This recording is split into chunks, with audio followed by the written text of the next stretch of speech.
Ang aking pong kinamangha, dati ang sinasabi ko, imbestigahan ninyo si Saldico. Dati ang sinasabi ko, imbestigahan ninyo si Speaker Martin Romualdez. Ngayong kulang narinig yung sinabi ni Saldico na ang pera, dinadala nila ang mali-malitang pera kay President Bongbong BBM Marcos. Ang sabi ni Pangulong Marcos, mahiya naman kayo. Ang sabi niya, ikulong ang nagnakaw. Ang hamon ko sa kanya, President BBM Marcos, ikaw ang mastermind. Ikaw ang dapat mahiya. Ikaw ang dapat ikulong ng sambayanang Pilipino. Iyan po mga kababayan ang panawagan at sigaw ng taong bayan at ito pong si Congressman Mike Defensor. Ikaw, Bongbong Marcos, ang dapat ikulong ng sambayanang Pilipino sapagkat hindi ka lang magnanakaw, adik ka pa. Ayon kay Senator iyong manang Amy Marcos, mga kababayan. Yan po ang ating pag-uusapan ngayon dahil ito pong si Sergeant Gutesa, mukhang kinidnap na po nila mga kababayan, mukhang inipit na po nila para baliktarin po pala. Ito pala ang totoong kwento. Ito pala ang sinasabi ni Senator Amy, mga kababayan. Ngayon po, kinikidnap na po nila, pabaliktarin na po nila si Sergeant Gutesa, hinawakan na po ang pamilya ayon po dito kay Congressman Mike Defensor. Ganito po katalamak itong adik na presidente ng Pilipinas, mga kababayan. At no wonder, noon pa man, sinabi na po ni Tatay Digong yan, mayroon tayong bangag na presidente. Adik noon, adik ngayon, bangag ang presidente ng Pilipinas. Yan po ang namutawi dito kay Pangulong Duterte. Kung gaya't galit na galit po sila, speaking of Pangulong Duterte, dahil doon, pinakidnap po nila si Tatay Digong at dinala sa dahig. Mga kababayan, alam nyo ba, nakikita na muli ang eroplano na sinakyan ni Tatay Digong or pinasakay kay Tatay Digong papunta sa dahig. Nasa naiya na po mga kababayan. Ang tanong, sino kaya ang gusto ng taong bayan ilagay dyan at dalhin kung saan mang lupalop ng impyerno?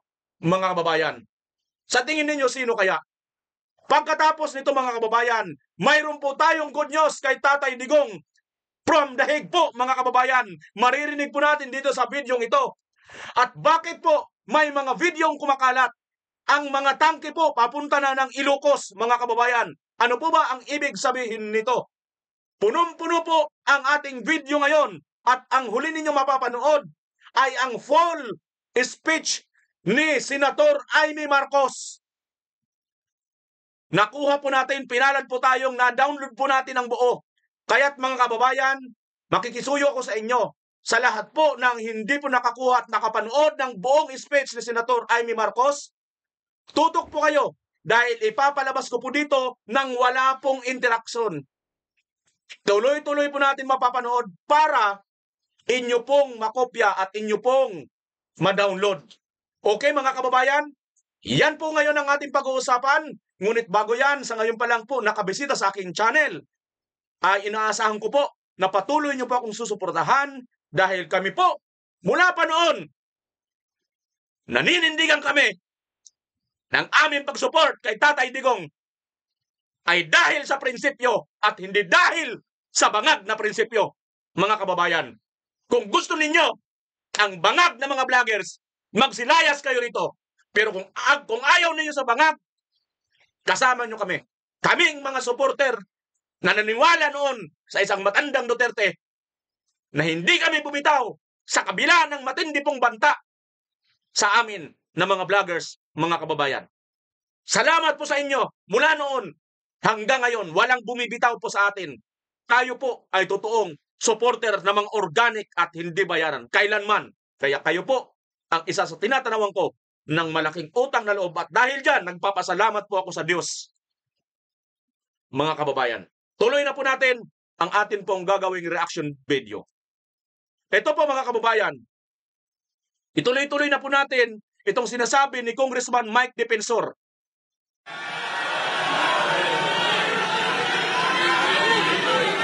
Nung una, si Sergeant Gutesa sabi niya, hindi ko kailangan ng protective custody o proteksyon ng Senado. Sabi niya, huwag niyo na rin po akong isama sa Witness Protection Program. Sasama siya sa mga kasama niyang Marines. Noong una, hindi po kami nakapag-usap ng direkta. May nagsasabi lang po kung ano ang kanyang mensahe. Ngayon, ang huling mensahe nung nakaraang 2 linggo, hindi na po siya pinoproteksyonan. Siya po ay kinukulong na, illegally detained ng kanyang makasama ng MC2 ng Philippine Marines. Nako po, Philippine Marines, akala ko ba tagapagtanggol kayo? Akala ko ba yung Philippine Marines ay para sa bayan?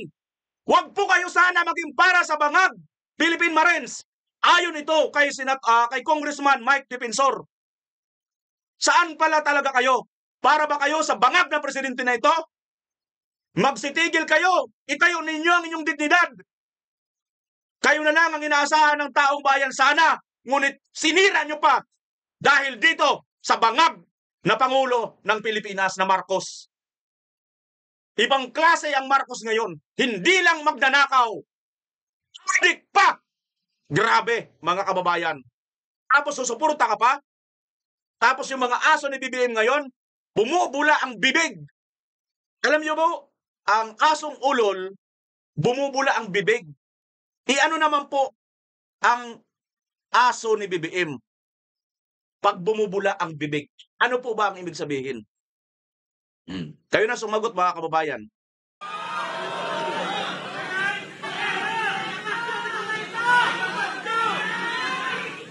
Alam niyo po, ang kinakaawa ko, naintindihan ko, si Sergeant Gutesa, napapirma na po nila ng affidavit. Grabe. Umatras na, iniba na ang kwento. Ang sabi niya, si Defensor at si Marcoleta ay babayaran daw siya sa kanyang sasabihin. Binidyo si Sergeant Gutesa, pero hindi po ko galit. Kahit nabaguhin niya kwento, naintindihan ko. Dahil pag ang pamilya mo, ang asawa mo, ang mga anak mo, ang tinakot, naintindihan ko, Sergeant Gutesa, huwag kang mag-alala, naintindihan ka ng sambayanang Pilipino. Mga kababayan, di ba yan ang sinasabi ko sa inyo, na tayo po na mga padre de pamilya, mga magulang, ay naghanap buhay, nagtatrabaho, nagsusumikap, para po sa ating pamilya. Pag pamilya na po ang nalalagay sa alanganin, ito po ang nagsisilbing ating kahinaan. At ito rin po ang ating nagsisilbing kalakasan, mga kababayan. This time, sinabi ko na ito sa inyo noon, na talagang pagpamilya ng nakataya at i-hostage po nila, tatakutin nila ang pamilya ni Gutesa.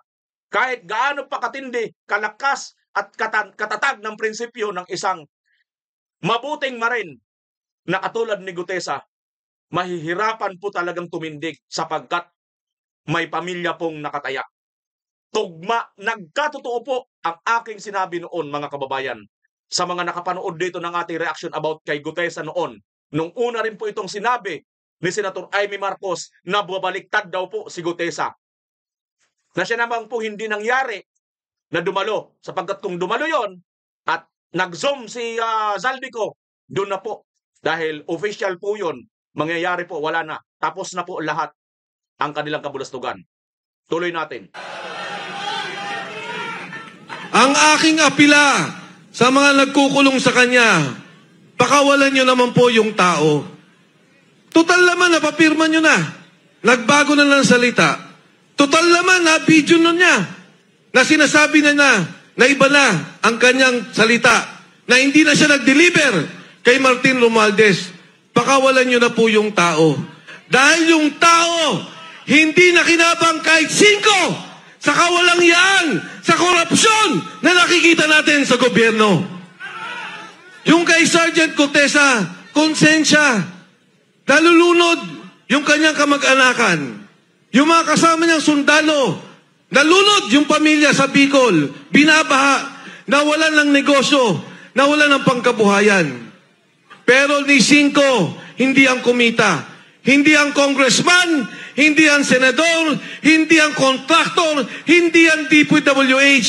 Nag-deliver lang yan ng pera at na konsensya sa nakikita niyang nakawan sa sambayanang Pilipino. Mga kasama, kahapon lang, yung pamilya niya, inilipat na namin ang bahay dahil binabantayan din. Bakit? Dahil si Saldico, sinabi niya, totoo ang sinasabi ni Gutesa. Ang aking pong kinagulat, ang aking pong kinamangha, dati ang sinasabi ko, imbestigahan ninyo si Saldico. Dati ang sinasabi ko, imbestigahan ninyo si Speaker Martin Romualdez. Ngayon ko lang narinig yung sinabi ni Saldico na ang pera, dinadala nila ang mali-malitang pera kay President Bongbong BBM Marcos. Ang sabi ni Pangulong Marcos, mahiya naman kayo. Ang sabi niya, ikulong ang nagnakaw. Ang hamon ko sa kanya, President BBM Marcos, ikaw ang mastermind. Ikaw ang dapat mahiya. Ikaw ang dapat ikulong ng sambayanang Pilipino.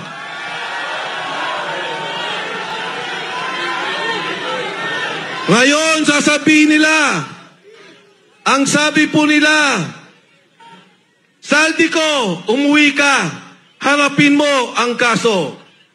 Ngayon, ang sabi nila, may kaso na si Saldico. Nung araw, ang sabi nila, wala silang kaso kay Saldico.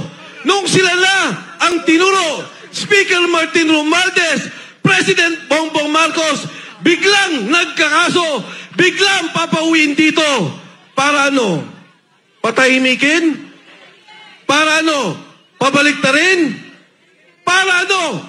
Patayin at mawala na ang tunay na mastermind, ang tunay na nagbebenepisyo sa korupsyon, pondo ng sambayanang Pilipino. Yan pong pondong yan, pera nyo. Binabayaran natin lahat yan. Buwis yan ng taong bayan. Tapos ganyan lang ang mangyayari. Paano ang edukasyon? Yung PhilHealth, kinunan nila yung pondo. Paano ang mga na-ospital? Hirap na ang mga Pilipino. Pero ngayon narinig natin, bilyon-bilyon ang nawawalang pondo. Yan mga kababayan, ang matapang na pahayag ni Congressman Mike Defensor at Marcos, ikaw ang dapat ikulong ayon sa kanya dito mga kababayan. Ano ho? At panuuri naman din po natin mga kababayan, ito pong sinabi, ang speech naman po ni Attorney Rowena Guanzon dyan po sa INC rally mga kababayan. Sa buhay na ito, matagal na rin ako sa politika.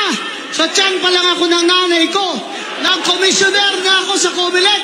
Ngayon lang ako nakakita ng gobyerno at Congress na puro magnanakaw. Mga kababayan, tayo ba ay nasa demokrasya? Tayo ba ay sa malayang bayan? Namili ba tayo noong nakaraang eleksyon? Pero tama ba ang mga ginagawa nila sa ating bayan ngayon? Hindi tama, hindi tama, hindi tama, hindi tama, hindi tama, hindi tama, hindi tama. Kaya tayo nandito ngayon, naninindigan tayong lahat dahil ito ang katungkulan ng mamamayan, hindi lamang sa ating saligang batas, kundi sa ating mga pamilya at sa future ng ating mga anak. Kung pinili natin ang demokrasya, tayo ay pinangakuan na sa democratic na gobyerno ay mapapagunlad ang ating bayan, mapapaaral ang ating mga anak, mabibigyan ng trabaho ang ating pamilya, Ibibigyan ng hustisya pati ang mga mahihirap at walang magugutom, walang mawawala ng bahay, at walang mawawala ng pag-asa. Yan mga kababayan, ang salita dito ni Attorney Ruin Aguanson. Ngayon lang ako nakakita na ang gobyerno at kongreso puro magnanakaw. Paano naman po kasi mga kababayan hindi magkaganon sapagkat adik nga po talaga ang ating presidente. Kaya talagang wala pong gagawing matino ang adik. Magnanakaw po yung adik mga kababayan. At pag wala na pong maibenta yan, ibibenta po niyan lahat, magnanakaw na po yan. Ganyan po ang gawain ng adik mga kababayan. May mga pamilya po na may mga adik, ay alam po nila yan. Samantala, pakita ko na muna sa inyo mga kababayan. Ito pong video kung saan ang mga tangke po, mga tangke panggera na mukhang ito ay mga nabili pa yata ni Pangulong Duterte noon nung sa Israel, ay mukhang patungo na po ng Ilocos Norte. Ilocos mga kababayan. Bakit kaya papunta ito doon? At itong eroplano ni Tatay Digong, hindi ito eroplano Tatay Digong, yung pinagdalhan kay Tatay Digong na eroplano, yung pinagsakyan sa kanya, ay nakaparking na daw po, nakita na sa NAIA. Ito, tingnan nyo muna ito mga kababayan, ayun, May bagong huli kaya or for personal use ito? Yan po ang post nito mga kababayan, OFW Vlogs ang nagpost. At yan po, eroplanong ginamit sa pagkidnap kay Duterte na mataan sa NAIA. Sino kaya ang isasakay? Mga kababayan, namataan na raw po sa NAIA itong eroplano na di umano ay ginamit sa pagkidnap kay Tatay Digong. Sino kaya ang isasakay dito? Sa tingin ninyo mga kababayan, maaari nyo bang hulaan kung sino ang isasakay? Bakit nandyan na naman yan ngayon? Samantalang last natin lang nakita ito nung kinidnap si Tatay Digong at dito nga isinakay, mga kababayan. Ito pa. Ano ang purpose nitong mga tangke de gera na papunta po ng Ilocos? Sabi rito sa post mga kababayan, ano kaya mayroon? Bakit sa norte ang delivery ng war tank? Ayan mga kababayan, dinideliver daw papuntang Ilocos Norte. Bakit?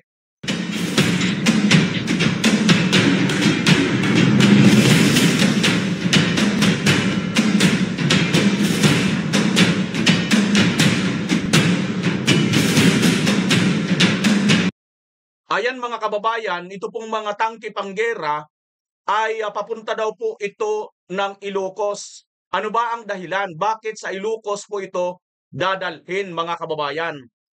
Ayan po, napapanood nyo po, tinanggalan ko lang po ng sound, baka yung music na yon ay copyright para hindi po masayang ito pong ating video. Sapagkat hindi naman po tayo katulad ng mga supporter ni BBM na binabayaran niya. Kasi sinabi niya rin mismo, ay nag-hire siya ng mga trolls at mga vloggers, mga social media, 'di ba? So hindi naman po tayo katulad nila na mga bayaran. Tayo po ay umaasa lang sa mga views. Yun lang, kayo pong mga viewers ko ang nagbabayad sa akin bilang sahod ko dito sa aking ginagawang pagbablog. At kung copyright ito, yung binayad nyo sa akin masasayang, mapupunta lang sa YouTube, hindi sa amin mapupunta. Kaya tatanggalan natin ng music. At doon naman mga kababayan sa mga umaangal, nakisyo daw, lakihan mo o full screen mo yung video, hindi po pwede yun. Kasi po reaction video po ito. Makaka-copyright din po ako. Wala rin po mangyayari. Wala po rin po mangyayari. Reaction video po ito, sana maunawaan po ninyo sa may mga nagko-comment po kasi ilan pa rin, hindi pa rin nakakaunawa sa ginagawa natin. Naalala nyo noon, di ba, na demonetize nga ako? Isa yun sa dahilan sinasabi ni YouTube. Kung ayaw nyo maunawaan, pasensya. Pero sa mga nakukunawa, maraming salamat. Okay? Yan mga kababayan, ito pong mga tangke na ito, ano kayang ibig sabihin nito? Bakit doon papunta sa Ilocos itong mga bago po or delivery nitong mga tangke panggera? Kahapon naman, tangke na sa Malacanang. Ano ba ang ibig sabihin nito mga kababayan na mayroon na ba talaga tayong gera na namumuo? Ano ba ito? May pananakot na gustong gawin sa atin, mga kababayan? Ano ba talaga? Hindi po natin na maintindihan ngayon eh. Paano natin maintindihan? Ayon kay Senator Amy Marcos, mayroon tayong adik na Pangulo. Pastilan naman mga mga matatalino, mga nag-aral. Alam nyo naman siguro yun, lalo na sa mga doktor, sa mga abogado, mga men in uniform, may mga sinumpaan kayo. Yung public trust, wala na pong tiwalang tao sa kanya. Ikaw ba naman, magtitiwala ka pa ba dyan? Adik? Ha? Susuporta ka ba sa adik? Maliban lang siguro kung isa ka ring adik, susuporta ka talaga. Ha? Mga kababayan, bindikasyon na po yan dito sa sinasabi ni Tatay Digong noon. Itong paglabas ngayon ni Senator Amy Marcos, mga kababayan. At tingnan nyo po, no? Ito napapaisip talaga tayo dito sa mga nakikita natin ngayon. Yan, ano ba ang kinalaman yan ngayon? Ano ba ang ano? Ito yung sinakyan ng pagkidnap kay Tatay Digong, namataan na sa NAIA, itong eroplano na to. Plus ito naman mga tangke, kahapon pa lang, may mga nakita na tayong tangke sa loob mismo ng palasyo or ng Malacanang compound. At ito ngayon, itong mga tangke papunta din or nandyan din sa Ilocos. Ano ang mga ibig sabihin at ano ang indikasyon nito? Ito ba ay ibig sabihin nila, mayroon silang kalaban? May gera ba tayo? Ano ba ang gera? Sino ang gigirahin? Sino yung kalaban ninyo? Ha? Kasi kung babalikan lang natin yung tatay, mga kababayan, nung nagkaroon po ng mga matinding kilos protesta, gusto nang bumbahin ng general, na si Pabiamber. Isang utos na lang ni Marcos Sr. pero hindi niya ginawa. Kasi matinok pa naman kahit papaano yun. Although may mga akusasyon sa kanya na magnanakaw, at may mga napatunayan naman, dahil naginis nga sila, at saka nagkaroon nga po mga kababayan ng pagbawi ng kanilang mga kayamanan ng mga ninakaw, di ba? Tapos ngayon, ito, yung kanyang anak, hindi lang basta magnanakaw, kundi adik pa. Yun namang matandang Marcos, hindi naman adik siguro yun. Di ba? O mga Ilocano, kumusta ita Ilocos? Agdangarod, ti kastoy nga mga tangke di gera dita, anya ti arami doon datoy. No? Pasensya na kayo sa aking Ilocano, ha? Balik-balik ko. Pero, alam nyo, hindi man ako Ilocano, hindi man ako supporter ng Marcos, pero maniwala kayo sa hindi. Dito sa ginawa ni Super Ate, humanga talaga ako. Hindi ko man siya iiduluhin kasi bawal sa Biblia. Mag-idolo ka dyan. Kasi pagsamba yun ng kahulugan. Pero, bilang isang tunay na Pilipino, na may kultura tayong mapagmahal sa pamilya, kaya nga tayo champion pagdating sa caregiving. Sa OFW sa buong mundo. Champion ang mga Pilipina. Dahil mayroon tayong tender loving care. Yung ating pagtsatsaga, pag-aalaga sa pamilya, kahit hindi nga natin kapamilya, alang-alang para sa ating pamilya, ginagawa natin magsakripisyo, mag-alaga ng anak ng ibang lahi, samantalang ang ating mga anak na iiwanan natin dito sa Pilipinas.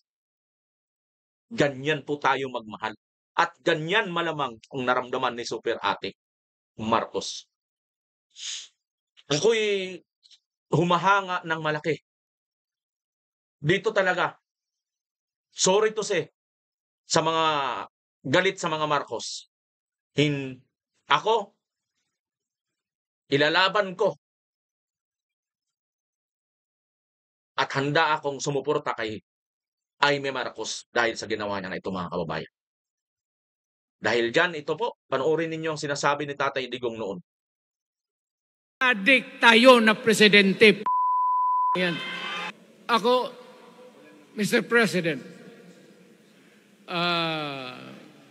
Ma'am Lisa Araneta Marcos, hindi ninyo ako kalaban. Wala akong sinasabi ng masama. Hindi lang ako makakampanya noon. Alam mo, iniiwasan ko ito. Itong panahon na ito talaga ang iniwasan ko kasi mapipilitan ako ngayon magsalita laban ng mga tao sa gobyerno. Alam mo, Mr. President, hindi ako maghingi ng tawad.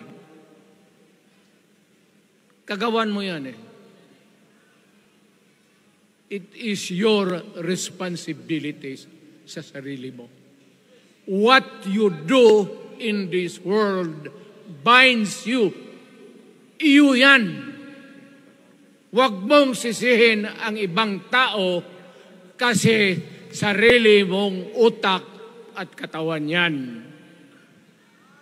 Nung ako'y mayor, pinakitaan ako ng evidence ng PDEA. Doon sa listahan, nandoon yung pangalan mo.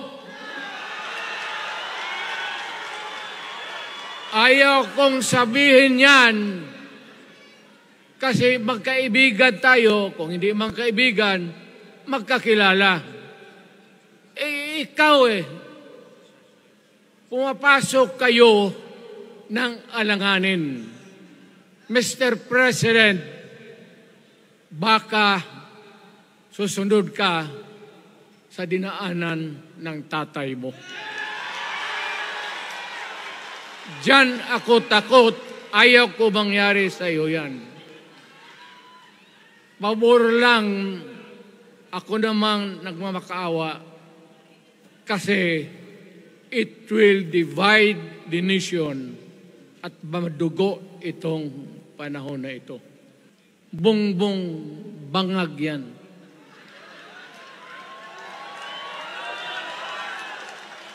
That's why sinasabi ko na sa inyo ngayon, si Bongbong Marcos bangag noon, ngayong presidente na bangag natin ang presidente. Kayong mga military, alam ninyo yan. Lalo na yung nasa Malacanang. Alam ninyo. The Armed Forces of the Philippines, alam ninyo. May drug addict tayo na presidente. May drug mga kababayan, may drug addict tayo na presidente. Addict tayo na presidente. Yan.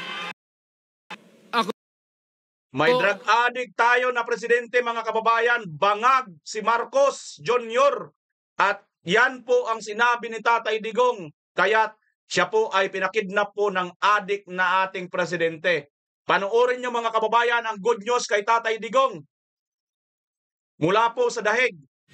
Sa ilang buwang pananatili ni dating Pangulong Rodrigo Roa Duterte sa The Hague, Netherlands, sinabi ni Davao City Acting Vice Mayor Rigo Duterte na nasa maayos ito na kalagayan. Okay naman siya, ma'am. Yun lang, first ko siya nakita na may ano na, may balbas na. First time ko siya nakita, nabaguhan kasi ako na hindi ako nasanay na siyempre pag lagi natin siya makita, clean cut, malinis. Aniya, mensahe ni FPRRD sa mga Pilipino. Narito pa rin siya para sa kanila. At huwag sayangin ang kanyang mga nagawa para sa taong bayan. Ginapaalam niya sa mga Pilipino na nandito pa rin siya para sa kanila. Huwag natin sayangan ang ginawa niya na para sa mga pobre, para sa mga tao. At kung ano man, kung worst comes to worst, masaya naman din siya. Inamin din ng acting vice mayor na nanibago siya sa itsura ng dating Pangulo dahil malayo na ito sa kanyang nakasanayan. Dahil nananatili pa rin sa The Hague si FPRRD at hindi nito magagampanan ang tungkulin bilang alkalde, inaasahang bago mag-Disyembre ay manunumpa sina acting Mayor Baste Duterte at acting Vice Mayor Rigo Duterte bilang opisyal na alkalde at vice-alkalde ng lungsod. Sa halos 6 na buwang panunungkulan niya bilang acting vice mayor, nakita niyang dapat bigyang prioridad ang edukasyon at kalusugan, lalo na para sa mga senior citizen at persons with disabilities o PWDs. Dagdag pa niya, bilin sa kanya ni FPRRD nang huli silang magkita, ay ayusin ang trabaho, gawin ang tama, at unahin ang pangangailangan ng taong bayan. tarunga lang jud, ayaw jud kalimta mga tao sa Davao, sa dili lang sa Davao, sa Pilipinas.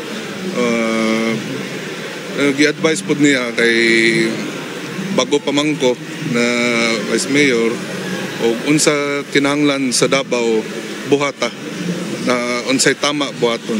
Kaugnay naman ng posisyong maiiwan niya bilang councilor sa 1st District. Sinabi niya na pag-uusapan pa ito kasama ang hugpong sa pamunuan ng lungsod. Samantala, bukas naman si Acting Vice Mayor Rigo Duterte sa inihain na resolusyon para imbestigahan ang umano'y irregularidad sa mahigit 4 na bilyong pisong flood control project sa Davao City na iniuugnay sa kanyang ama si Congressman Pulong Duterte. Welcome naman mi. Sugod naman sila imbestiga diri. They already started investigating here. And wala namang kami tatago. Wala na. So, yeah, if you think na may mali dito sa mga flood control, feel free to investigate. You know? Yeah, yun ang masabi ko, ma'am. Yes, very confident, ma'am, kasi makita ko na galing na ako sabay na ako sa office ng tatay ko. Nakita ko na din sa 2nd District and 3rd District. Okay, makita mo naman na lagi naman ginaano ng tatay ko, pinapakita niya lahat ng trabaho niya. Kumpiyansa ito sa trabaho ng kanyang ama at sigurado siyang wala silang itinatago sa publiko. Gladys Tuwabi, humahataw sa balita ngayon. Yon mga kababayan, ang good news sa ating Tatay Digong, maayos naman po daw siya ayon po dito sa kanyang apo na isang acting vice mayor ngayon. Salamat po sa Diyos mga kababayan. At sabi nga pa niya, pinagbili niya rito sa kanyang apo na wag daw sayangin ang kanya pong mga pinaghirapan para po sa ating bayan. Mga kababayan, wag po natin sayangin ito. Wag na po natin bitawan ang isyong ito mga kababayan. No? At tay, kunting panahon na lang. Papasalamat na ako sa Diyos kasi alam niyo yun mga kababayan, parang nakahinga rin tayo ng maluwag eh. Kasi dati para tayong tanga eh, di ba? Ginagawa tayong tanga nitong mga animal na mga bayaran ng mga di ba? Mga social media, mga vlogger, mga troll. Na tayo sumusuporta daw tayo sa isang ulyanin na sa wala ng silbi na Pangulo Duterte. Sa hindi na daw tamang mga sinasabi, wala na daw sa huwisyo. Pero ito na ngayon, na bindikasyon na po ng ating totoong pakikipaglaban. Kaya, sobra talaga akong naging emotional dito kay Super Ate, mga kababayan. Sobra talaga ako naging emotional. Samantala, balik tayo sa EDSA. May isang video po mga kababayan. Matindi na po ang panawagan tungkol po dito sa resign kay Marcos Jr. Nandun na po tayo ba? Si Ana yan, si Ana. Okay. Sorry ka. Sa ating mga kapulisan, sa ating mga sundaloan, ang ating general staff, Pumasok kayo sa dulo. ang inyong commander-in-chief ay hindi lamang magtandakaw. Ito ay isang dapat, ito ay isang tragkamit. Kaya dapat siya ay ating tanggalin, palisin, at ikulong ng kababayan. Congressman Mike. Mga kasama, dito na po, atras po tayo. Focus po yan mga kababayan. Hindi pa ho tapos ang pangyayari ngayon. Una sa lahat, pasalamatan natin si Senador Amy Marcos sa kanyang mga sinapit na pananalinda. Nananawagan po kami. Ayan si Congressman Mike Defensor at magsasalita rin po dito yata si Vice Mayor Harold Respecio mga kababayan. Panoorin lang po natin. Sa lahat ng ating mga kababayan na malapit dito, na pumunta, makiisa, makibahagi sa ating pakipaglaban. At yung binanggit ni General Bokis, ang ating pong mga opisyales sa Armed Forces of the Philippines, ang ating pong mga opisyales sa kapulisan, ang ating pong simbahan katoliko, ang ating mga kababayan, wala na po tayong kulay, dilaw, pink, pula, perte, magkakaisa po tayo, laban to ng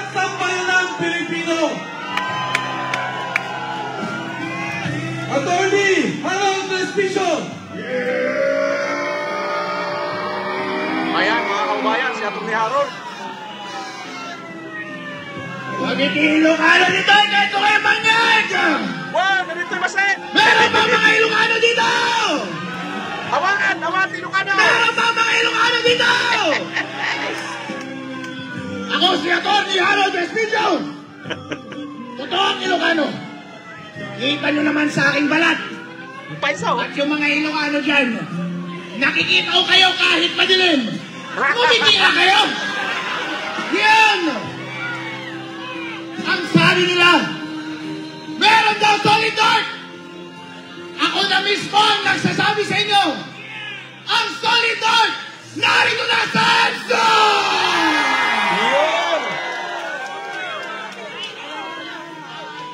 Ako ay biyumahin pa. Papunta dito sa Maynila. At gusto kong sabihin sa inyo, ang gaganda at ang gagwapo nyo pala. Ang puputi nyo pala. Pero iisa lang ang ating damdamin. Naskam tayong lahat. Naskam ba tayo? BBM, nung una ikaw ay nangangampanya. Lab na lab ka namin.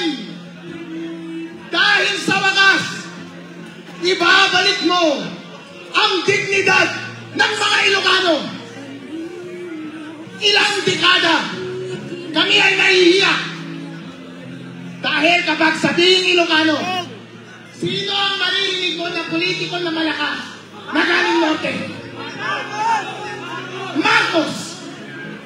At ilang mahabang panahon kahihiya na aming dinadala. Kaya nung ikaw ay bumalik, binigyan mo kami ng pag-asa. Noon yun, nagbulang-bulangan kami kung ano man ang naging pagkukulang ng iyong pamilya. Hindi namin pinansin dahil inisip namin, siguro hindi na nagagawin ito. Siguro hindi na naman gagawin yung ginawa ng tatay niya. Eh medyo magaling magsalita nung una, hindi ba? Napaka-articulate. Kaya lahat ng mga Ilocano sumama sa kanya. Pero hindi namin nakilain. Sabi nga ni Amy kanina, nag-drugs ulit pala! Naku, idol!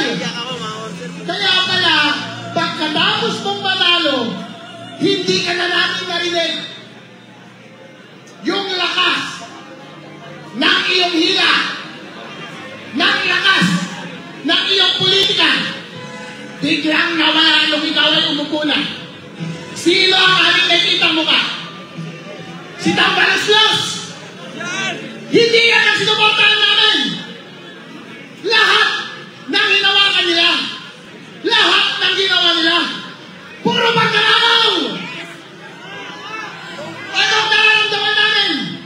Eh di nakakahiya! Ano pa ang ginawa mo sa kapwa mo Ilocano? Ako Ilocano ako. Lahat ng nakikita kong pagkakamali ng iyong gobyerno, linalabas ko sa social media. Ano ang ginawa mo? Kinasuhan mo ako at pinakulong mo ako! Okim ng panong! Apay ikarapin mo kanyak di dyan! What? Ba't ka ganon? Apay nga ron, ngayon naramay di mga agdayta!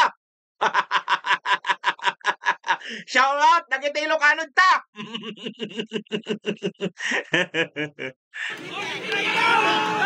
Walang iya kayong lahat. Kaya kayo lumalabas. Pinapalikot nila na hindi kasalanan ni Marcos, ni Bongbong Marcos. Pero bossing, sa sobrang high mo, hindi mo na nababantayan ng tao mo. Kasalanan mo yan! Kung hindi ka gumagawa ng trabaho mo, dapat pa ba siyang manatili sa pwesto? Hindi na! Pinute, walang silbi! Sa lahat ng mga Pilipinong may dignidad, lahat ng mga pinakamatatapang ay narito na. Kahit na sino Pilipino na nakikita na binababoy na sila ng kanilang liderato, ng kanilang presidente. Hindi na sila nilarespeto. Kahit pareho pa kayo ng salita, kahit pareho pa kayo ng maitim. Pero, kung ikaw ay garapalang tula, ayaw ka na namin!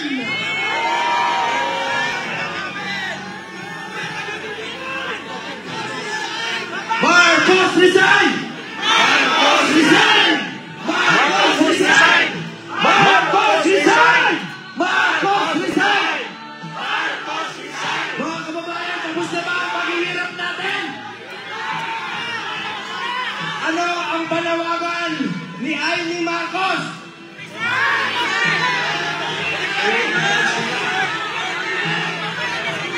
Umuwi na raw siya. Ang ibig sabihin ni Amy, umalis ka na dyan. Tandaan nyo, sinabi ko sa inyo, ang national problem ng bansang ito ay si Lisa Marcos. Di ba? Sinabi ni Amy, pagkasalan mo na yan, akala niya magbago. Yung pala, silang dalawa, tandem sa cooking. Ngayon, itong 100 billion na in-insert nila sa budget, tinatanong nila, bakit kailangan mag-insert kung pwede mo na...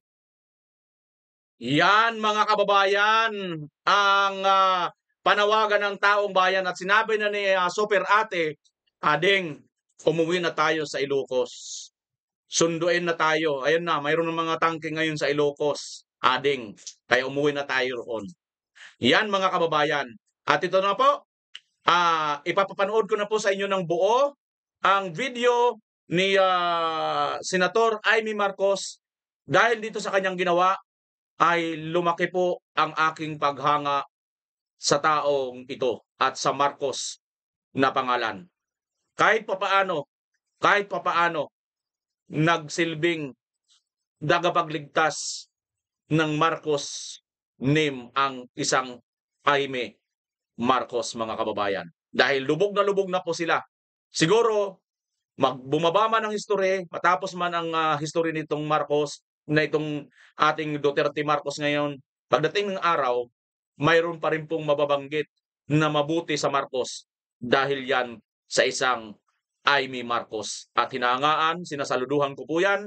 Mga kababayan, sama-sama po natin panoorin at kayo na po ang bahala kung gusto nyong mag-screen record, i-download po ninyo ang video ito, i-share ninyo para magkaroon po kayo ng kopya at nang ito po ay tumatak na po sa buong mundo. Hindi lang po sa mga Pilipino, na mismo po yung ate sa kabila ng kabigatan sa kalooban, nakayanan niya po. Nakayanan niya na ipagtapat sa madlang Pilipino ang masakit na katotohanan na ang kanyang kapatid ay mula noon hanggang ngayon hindi nagbabago. Adik pa rin. At yun po ay nabanggit doon sa diary ng kanyang ama na wala pong alam gawin itong si Marcos Jr. Panoorin natin si Senator Amy Marcos. Wala na po itong interaction mga kababayan. Hahayaan ko na po si Senator Amy Marcos. Ay kasama ko pa sa Senate of the Philippines ang aking kaibigan, ang aking kumare, Senator Amy Marcos.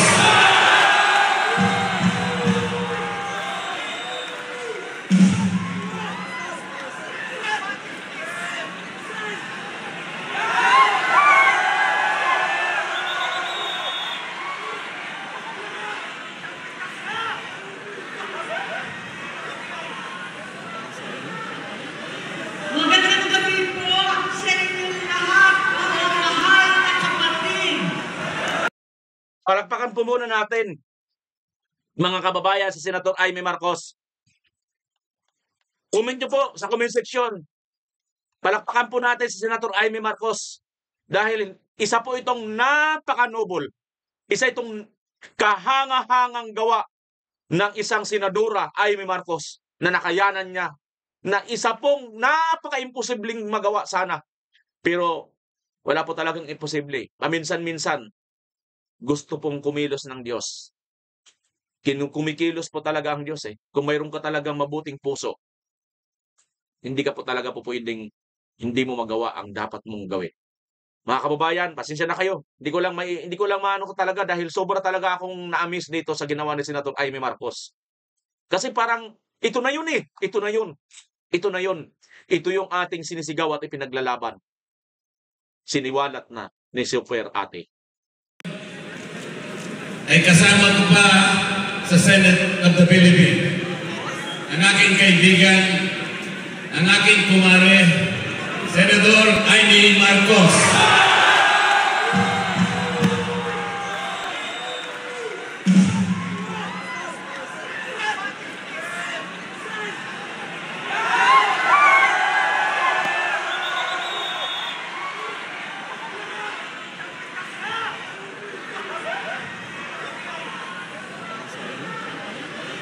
Magandang gabi po sa inyong lahat, mga mahal na kapatid.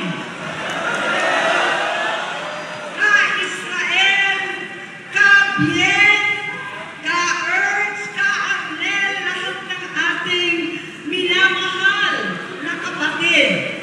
Higit sa lahat ang classmate ko mula Congress hanggang Senado, Senador Manong Dante Marcoleta.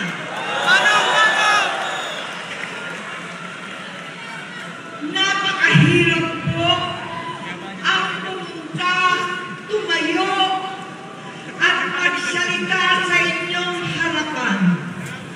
Pero noon pa man, alam ko walang madali kapag ikaw ay Marcos. Nanginginig ako at ang aking boses, hindi dahil ako'y natatakot sa inyo, kundi dahil nalulungkot po ako. Ipagpaumanhin ninyo kung sa gitna ng pagsasalita ko, ako'y hihinto, hihinga dahil sa bigat ng aking kalooban. Pero hindi yan ang dapat kong ihingi ng paumanhin. Hindi yan ang kasalanan ko sa bayan na dapat ihingi ko ng tawad. Narito po ako dahil sa tawag ng Iglesia ni Cristo para sa transparency, accountability at hustisya. At dahil sa tawag ng sarili kong konsensya, bilang senador, bilang kapatid, bilang Pilipino. Bata pa lang kami ni Bongbong. Alam na ng buong pamilya ang problema sa kanya.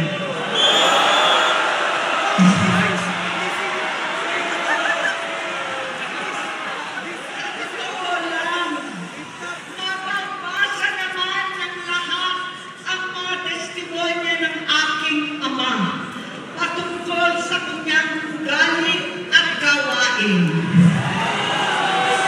Noon, dahil may tatay pa kami, hindi ko pa siya responsibilidad. Noong tumatanda, ay mas naging nakakabahala. Batid ko na nagdadrag siya.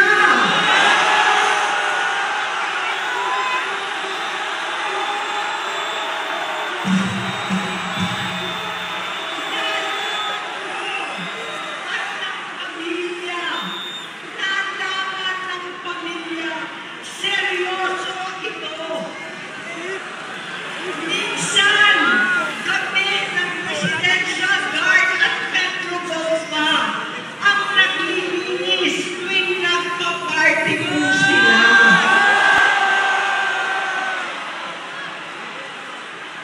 Nabuhay kaming magkakapatid sa ibang bansa. Kami-kami lang. Kinumbinsi ko pa si Bongbong. Pakasalan mo na si Lisa. Naisip ko noon, kapag nag-asawa siya,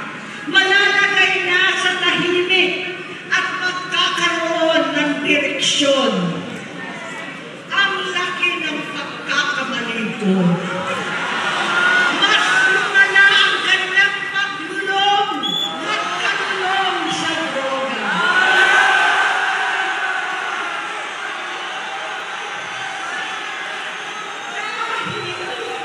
Parehas pa na silang mag-asawa.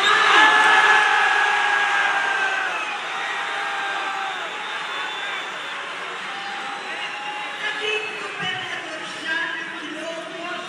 Alam ng mga tao doon na halos hindi siya pumapasok.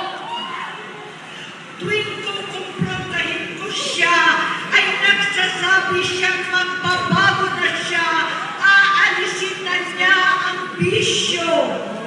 Hanggang sa may nagsumbong na naman sa akin na sa paggising pa lang sa umaga, kasabay ng almusal, marijuana pala.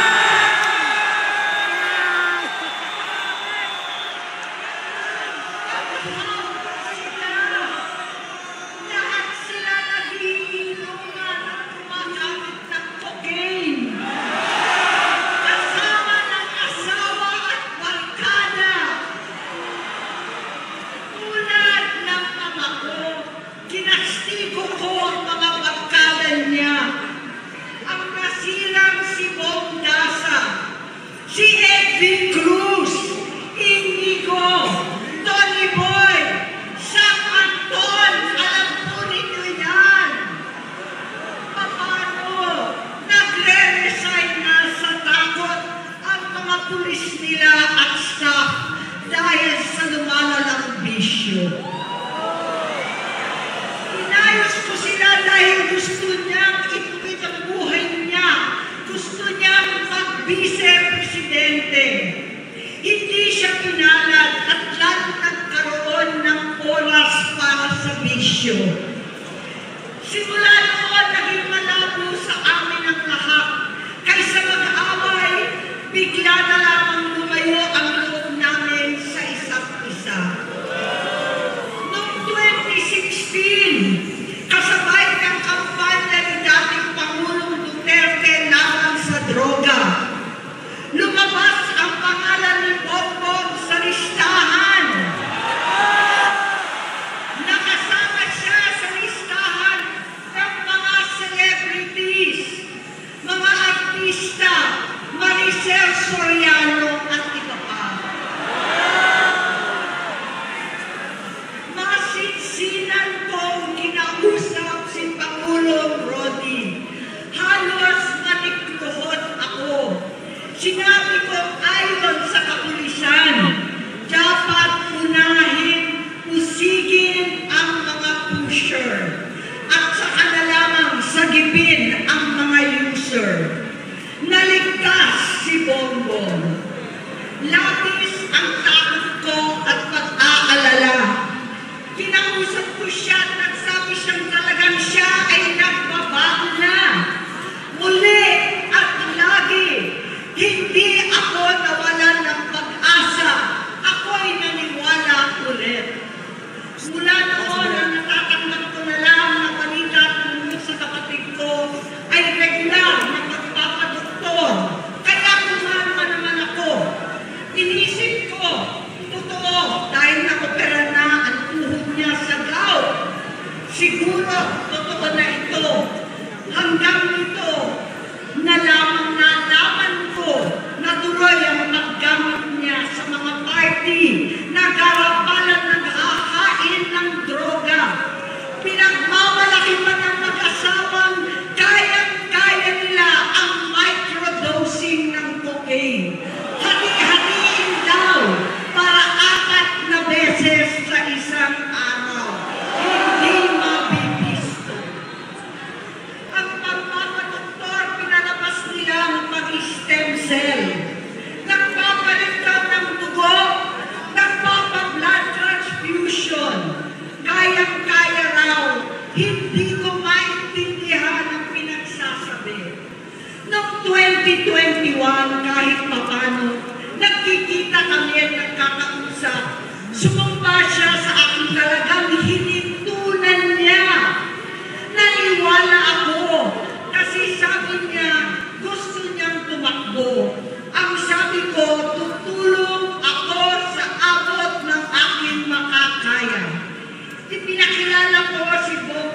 kay Inday. Naging magkatandem sila. Pagkatapos noon ay biglang hindi na niya ako ulit kilala. Kahit si Inday, nagtataka, bigla ko na itsakwera. Kahit ganon, nangampanya pa ako para sa kanya, kahit si Inday na lang ang aking nakakausap. Hindi ko alam bakit ako nakaban sa headquarters nila sa Mandaluyong. Hindi ko alam bakit walang nagre-report sa akin tungkol sa kampanya. Sa totoo lang, masakit mang aminin, nung dinidisqualify na siya, halos papaboran ko na sana dahil may nagsumbong sa akin mula sa kanyang campaign team na gumagamit na naman siya. Nung sinabihan ko, siya at mga taong nasa paligid niya, nagkaisa silang tuluyan akong alisin sa kampanya na ako naman ang bumuo.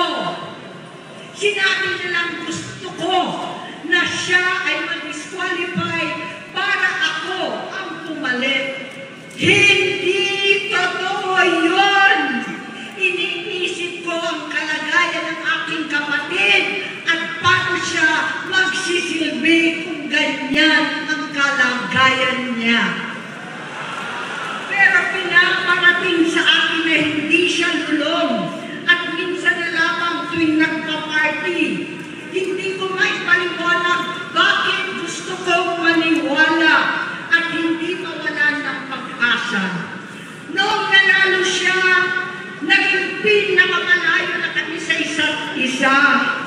Maliban sa opisyal na takbuhan at kapag pumupunta yung nanay namin, hindi ako sumama sa loob ng 3 taon dyan sa Malacanang. Dahil lantaran na doon ang inuman, ang paggamit nila ng cocaine at mga bawal na gamot. Hindi ba ninyo nakikita, naririnig, kakaiba na siya magsalita, hindi na maintindihan kung ano-ano na ang sinasabi at wala na sa sarili. Nagtatago sa kabaitan niya ang pang-aabuso niya sa droga. At nagbunga na ito ng mga nakakapinsalang maling desisyon. Hinayaan niyang tumilos ang mga nakakalibot sa kanya. Yung mga umaastang presidente habang nilululong siya ng mga ito. Hindi na kami nagkausap. Sa harap ng publiko, pinipilit kong magmukha kaming maayos. Pero wala na kaming koneksyon. Hindi ko hinihiling na maunawaan ninyo ako, lahat kayo. Sa palagay ko, ang makakaunawa lamang sa akin ay ang mga pamilya may pinagdaanan sa adiksyon, sa inom, sa sugal, sa alak, sa bisyo, higit sa lahat, sa droga. Pag hindi ko siya nakakasama, buong aking loob na ipasok sa institusyon, ipagamot, iparihab ko na yan. Pero tuwing maghaharap kami noon, hindi kaya ng aking kalooban na gawin yon. Tuwing magsasabi siya sa akin na magbabago na siya, hindi ko siya kayang tiisin. Hindi ko kayang ipagkait sa kanya magkakataon at pagbabakasakali, umaasa ako at laging nananalangin na sana, oo nga, nagbago na siya. Hanggang dumating ang 2024 at 2025, yung bisyo niya na ang dahilan ng pagbahak ng korupsyon, kawalang direksyon, at maling-maling mga desisyon. Walang accountability hustisya. Hindi na niya alam ang nangyayari. Hindi na pinapaalam sa kanya ang mga pangyayari. Sinamantala ng mga ito ang paggamit niya ng droga. Kinangkam na nila ang kaban ng bayan habang ang mga dating tumatawag sa amin ng magnanakaw ay nakakita ng pagkakataon sirain ang lahat. Nagagamit na nila si Bongbong para sirain si Inday. Itinutulak pa nila si Bongbong at ang bayan sa bangin para umastang tagapagligtas. Mula sa pagtraidor at pagpapahamak kay BP Inday, sa confidential funds na tutuusin ang galing naman sa opisina ng Pangulo, hanggang sa pagpadukot sa dating Pangulong Duterte para itago na lamang sa ibang bansa. Ang kabaitan ni Bongbong ay naging kalupitan. Karapalan niya ang pagtatakip sa kanya ng mga nasa Congress, sa Senado, mga miyembro ng kabinete. Kitang-kita na ng taong bayan, wala nang puwang ang kahihiyan. Para bang nauulit ang bangungot ng kasaysayan dinanas namin noon. 68 years old po ang tatay ko nung pinatalsik sa pwesto. 68 years old na rin si Bongbong ngayon. November 17 din, noong 2021, nung nakumbinsi ko si Inday na magbise kay Bongbong. November 18 po, bukas, ang ikatlong araw natin. Siyam na taon na nakakaraan, saktong November 18 pa talaga, na pinatiling ni Pangulong Duterte ang tatay ko sa libingan ng mga bayani.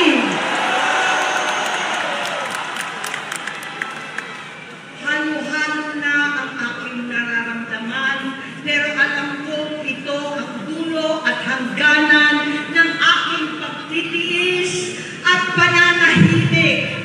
Hindi na tayo mananahimik!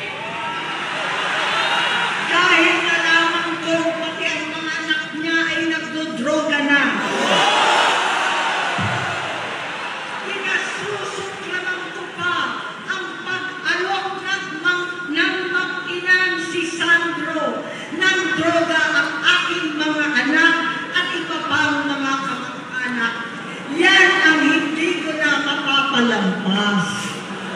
Sa loob ng halos 4 na dekada, wala akong ibang pinangarap kundi maipakita sa sambayanan na hindi kami masamang tao. Hindi masama ang pamilya Marcos. Gusto kong ibangon ang dangal ng aking ama. Sa pamamagitan ng nagpagtatrabaho para sa bayan, sinikap kong maging mabuting gobernador, kinatawan, senador. Hindi ako halos nagpapahinga para makapag-iwan sana ng legasiya na kapag sinabing Marcos, nabawi na namin ang tingin sa nakaraan. Ngunit sa kagustuhan kong maging responsableng anak, matupad ang pangako ko sa aking ama, nabigo akong maging mabuting kapatid. Naging mahina ako kay Bongbong. Sa kapulisan at sundalo, sa lahat ng mga leader at tagapagpatupad ng batas, siya ang Pangulo natin ngayon. Sinabi ko kung anong kalagayan niya ngayon. Tulungan niyo akong mapabuti ang kanyang kalagayan. Tulungan niyo akong matulungan siya. Hindi niya ako kalaban. Ang kalaban niya ay ang sarili niya. At nadadamay ang bansa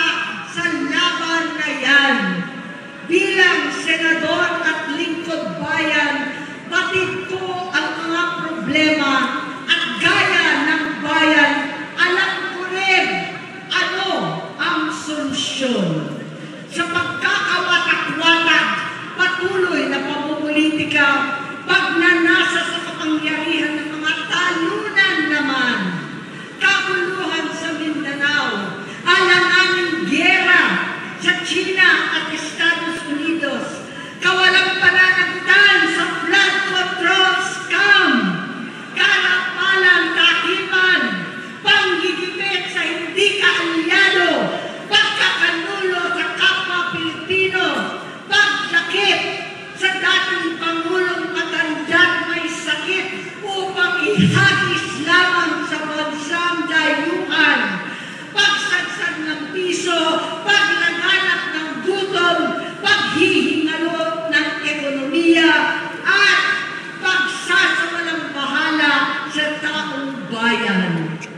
Ang delubyo at kalamidad na nagdudulot ng parusa, ang korupsyon na nauwi sa kawalan ng tiwala at hustisya sa Pilipinas, sa kanyang pamahalaan, lahat ng yan ay masusolusyonan kung ikaw, aking kapatid, magsaayos ng iyong sariling kalusugan.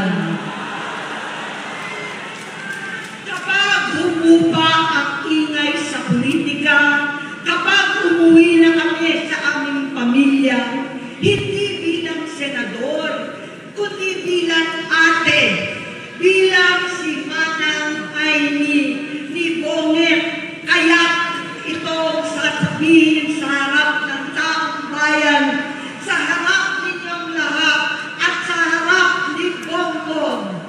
Bonget, magtatatlong taon na tayong hindi nakakausap. 3 taon ko nang sinusubukan muli na ako'y pakinggan. Siguro ngayon ay makakarating ng buo ang gusto kong sabihin. Walang mapapawasan, hindi madadagdagan. Bongbong, nag-aalala sa iyo si Manang. Tuwing nakikita kita sa TV, gusto kitang puntahan. Napakalaki ng pinagbago mo. Itsura, pagsasalita, takbo ng pag-isip. Minsan, napapatanong ako sa sarili ko, ikaw pa ba yan? Si Bongbong ba talaga yung nakikita ko? Pero ako, aling ko, ako pa rin ito. Ako pa rin ang ate mo na tumayong ama't ina sa inyo sa ibang bansa. Ang kasama no sa sumubok na sanglahin lahat ng sakit para sa iyo. Ang kapatid mo na hindi mo kailangan hingan ng tawad dahil agad ka nang iniintindi at tatanggapin dahil mahal kita. Nasa Bagong Tipan, kay Lucas, Kapitulo 17, versikulo 3 hanggang 4. Kung magkasala ang iyong kapatid, sawayin mo siya. At kung siya'y magsisi, patawarin mo siya.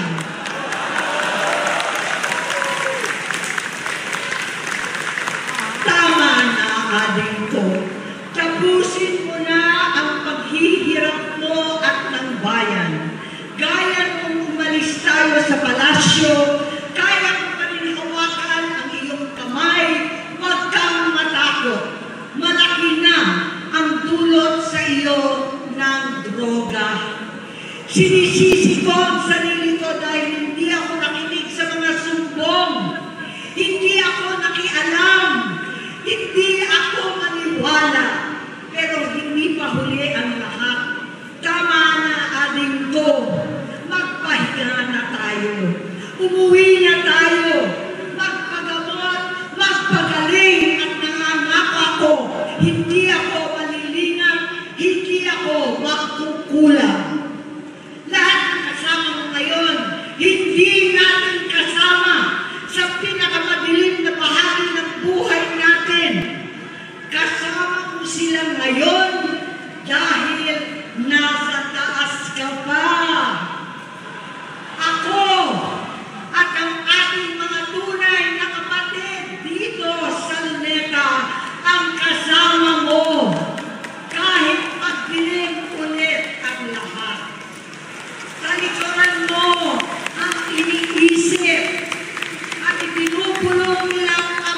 addiction. Unahin na natin ang kalusugan mo. Dahil sa addiction, nabigyan mo ng malubhang karamdaman ang buong bansang Pilipino. Matatanda na tayo. Sakitan na si Mami. Alagaan na lang natin ang isa't isa. Kaliwat kanan man ang pagbuhusga sa akin. Malinaw sa aking puso na dapat mauna ang Diyos, ang bayan, pamilya at sarili. Hanggang sa mga oras na ito, Bonget, gusto kong malaman mo na hindi kita sinusukuan. Hindi ko kakayanin kung mapapahamak ka. Kaya hinihingi ko na tayo'y umuwi na, mamahinga alang sa iyong kalusugan. Kaya ko mabigo at mawala sa iyo ang posisyon, pero hindi ko kayang mawala ka sa amin. Ayusin mo ang sarili mo. Magpagamot, alisin ang droga sa iyong sistema. Wala akong ibang gusto kundi gumaling ka, malagpasan natin ito muli. Dahil wala akong ibang hinahangad bilang ate, kundi maging masaya ka, maging ligtas sa panganib, malusog, matagumpay sa buhay. Itama ang mali, labanan ang adiksyon, at ako hindi kailanman aalis sa iyong tabi.